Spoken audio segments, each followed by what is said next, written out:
नमस्कार, बहुत स्वागत है आपका। आपके साथ मैं हूं राहुल अवस्थी। आप देख रहे हैं देश दोपहर और सबसे पहले सबसे बड़ी खबर।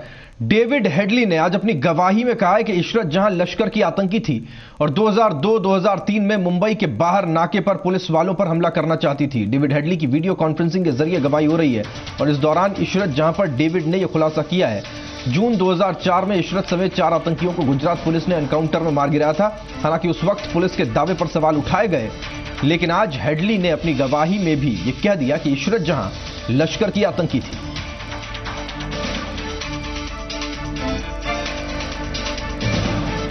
आपको यह बता दें कि आखिर इशरत जहां कौन थी। 15 जून 2004 को अहमदाबाद पुलिस और इशरत के बीच मुठभेड़ हुई थी और इस एनकाउंटर में इशरत समेत 4 लोग मारे गए थे। गुजरात पुलिस का दावा था कि इशरत और उसके साथी आतंकी गुट से संबंधित थे।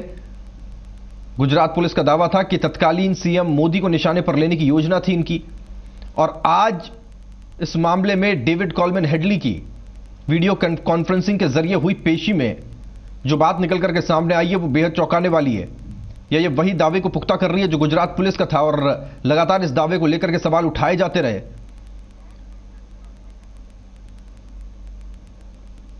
इशरत जहां के ऊपर गुजरात पुलिस ने दावा किया था कि तत्कालीन सीएम मोदी उनके निशाने पर थे।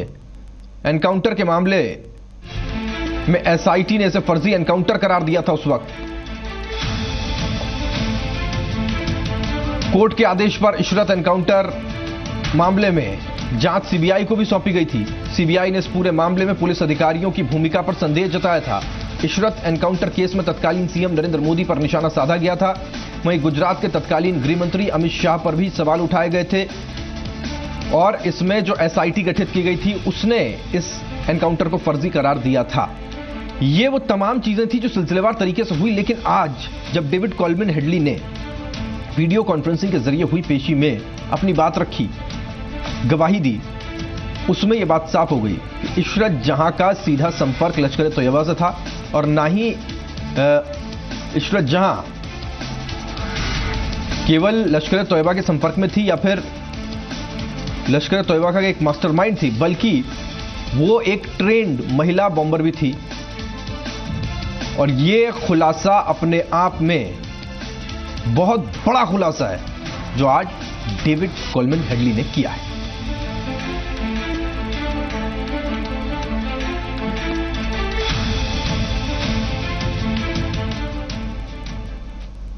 वहीं बीजेपी ने इशरत जहां पर नए खुलासे से विपक्षी दलों पर कड़ा हमला बोला है। शहनवाज हुसैन ने कहा है कि उन लोगों को अपने बयान वापस लेने चाहिए जिन्होंने इशरत को शहीद बताया था।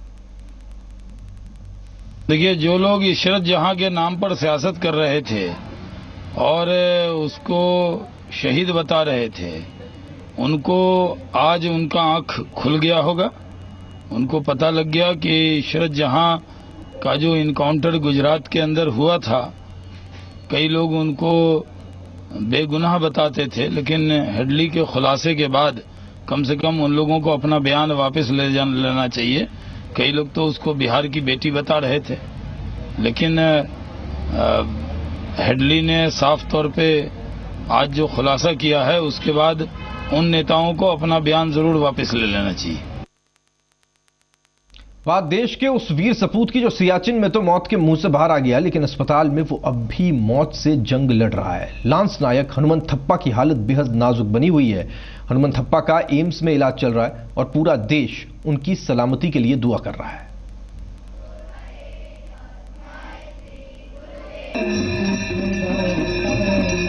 हनुमंत थप्पा के लिए देश भर में दुआएं हो रही हैं, प्रार्थनाएं हो रही हैं। लांस नायक हनुमंत थप्पा देश की सुरक्षा करते हुए लैंडस्लाइड का सियाचिन में शिकार हुए थे और 6 दिन तक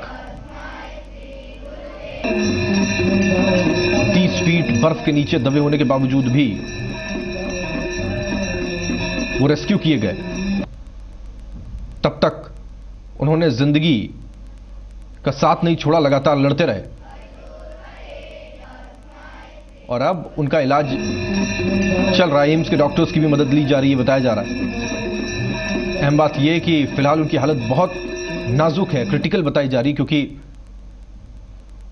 कहा यह जा रहा है कि हनुमंत थप्पा के दिमाग तक ऑक्सीजन नहीं पहुंच पा रही है और वजह यह है कि वो कोमा में हैं। इतनी देर इतने कम टेम्परेचर पर रहने की वजह से उनके शरीर को बहुत नुकसान हुआ है और अब उनके लिए दुआएं पूरे देश भर में।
सियाचिन के बाद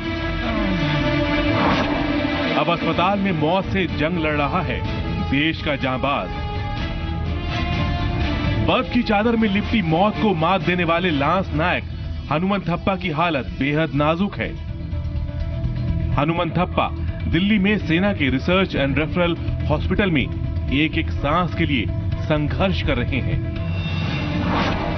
डॉक्टरों के मुताबिक हनुमंथप्पा के लिए आज का दिन बेहद अहम है। हनुमंथप्पा के इलाज में देश के बेहतरीन डॉक्टर्स लगे हैं, लेकिन इलाज और देखभाल के बावजूद हनुमंथप्पा की हालत में उम्मीद भरा सुधार नहीं दिख रहा है। डॉक्टरों के लिए यही परेशानी का सबब बना हुआ है।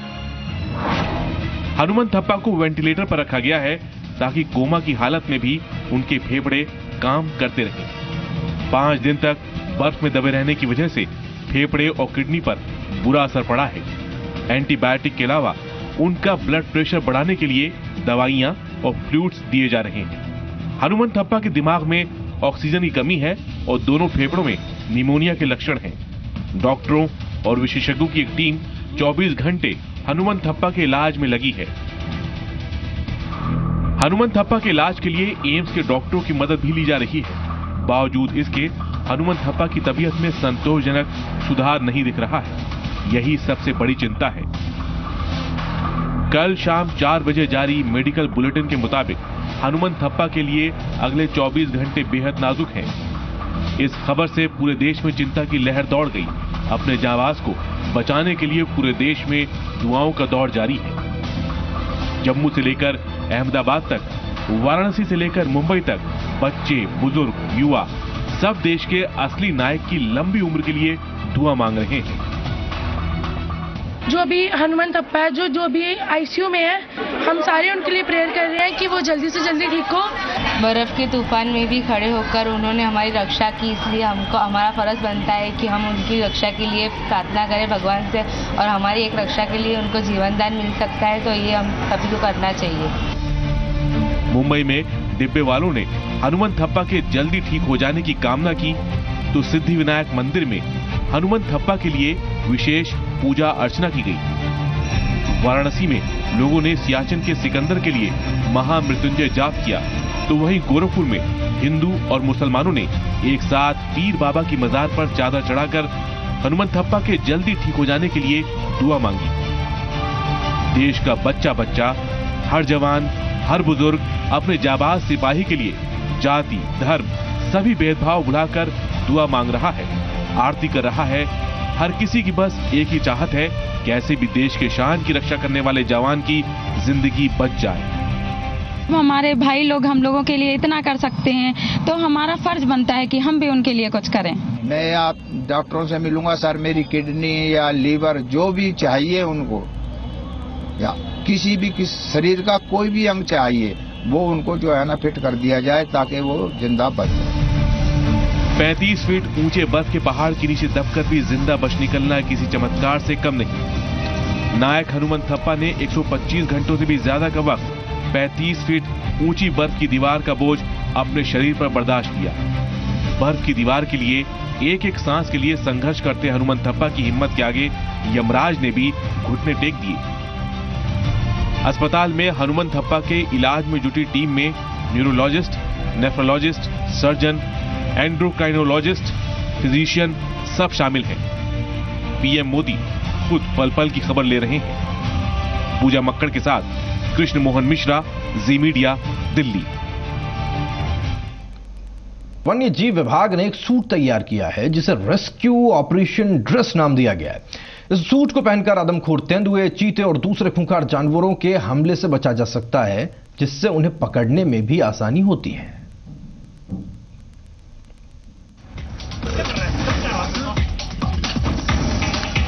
अपने सामने तेंदुए या चीते को देखकर किसी भी इंसान की गिंगी बच जाती है, लेकिन वन्य जीव विभाग ने एक ऐसा रेस्क्यू सूट तैयार किया है जिसे पहनकर विभाग के कारिंदे खूंखार तेंदुए की आंखों में आंखें मिलाकर उनका सामना करते नजर आ रहे हैं। इन तस्वीरों में आप देख सकते हैं कि ये सूट कितना काबिल है।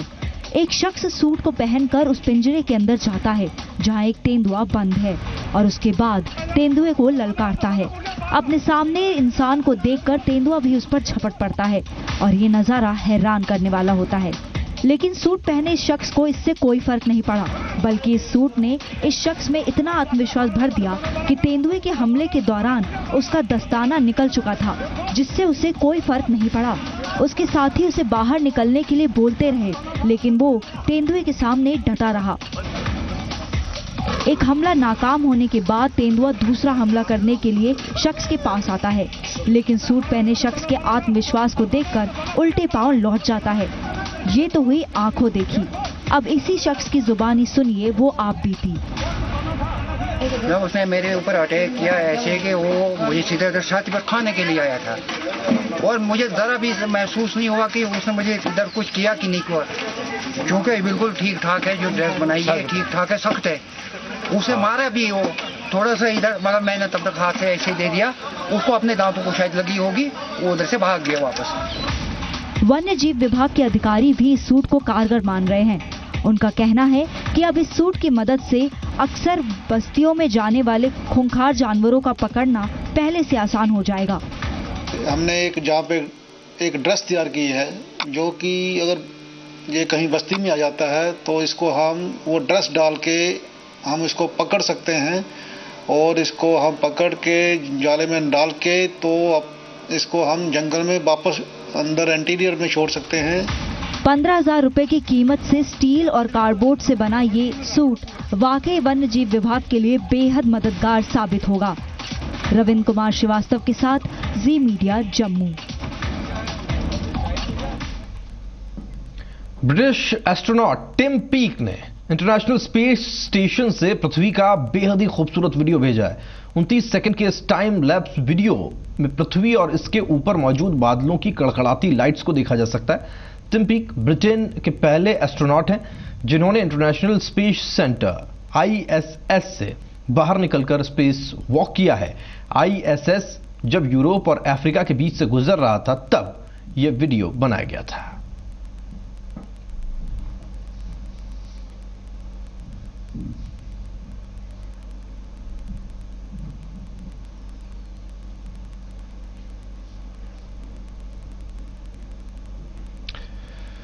और आगे बढ़ते हुए अब आपको दिखाते हैं कश्मीर में हो रही बर्फबारी। तस्वीरें रजौरी की हैं। पीर पांजाल के ऊंचे पहाड़ों पर बर्फबारी की वजह से रजौरी में कमर तोड़ ठंड का कहर जारी है।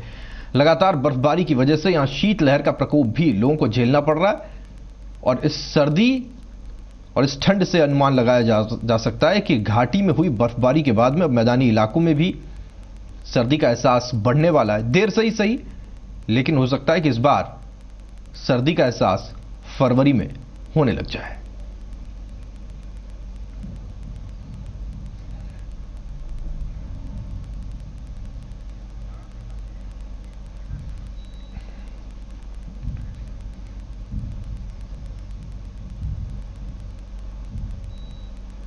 तमिलनाडु के सालेम जेल के डिप्टी जेलर शंकरन को वर्दी में डांस करना महंगा पड़ गया। उन्हें विभाग ने सस्पेंड कर दिया। मामले की जांच के आदेश दे दिए गए। शंकरन के डांस का यह वीडियो सोशल मीडिया पर वायरल होने के बाद में यह कार्रवाई की गई। जानकारी के मुताबिक शंकरन चेन्नई में हुए गणतंत्र दिवस समारोह में शामिल हुए थे। और इस बीच आप पहले इस डांस को देखिए, फिर आपको बताते हैं कि हुआ क्या था। ये देखिए कैसे नाचे।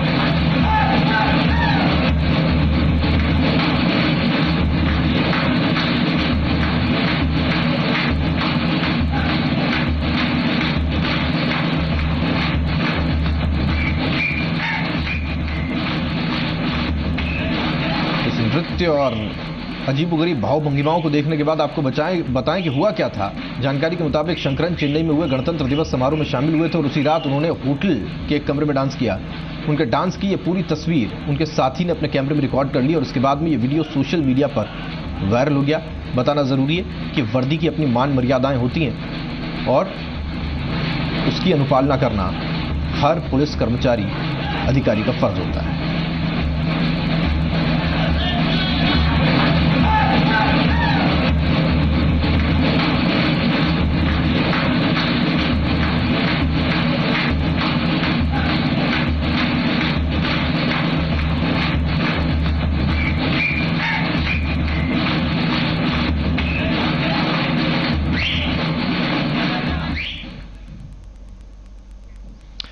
और चलिए इसी के साथ बुलेटिन में इतना।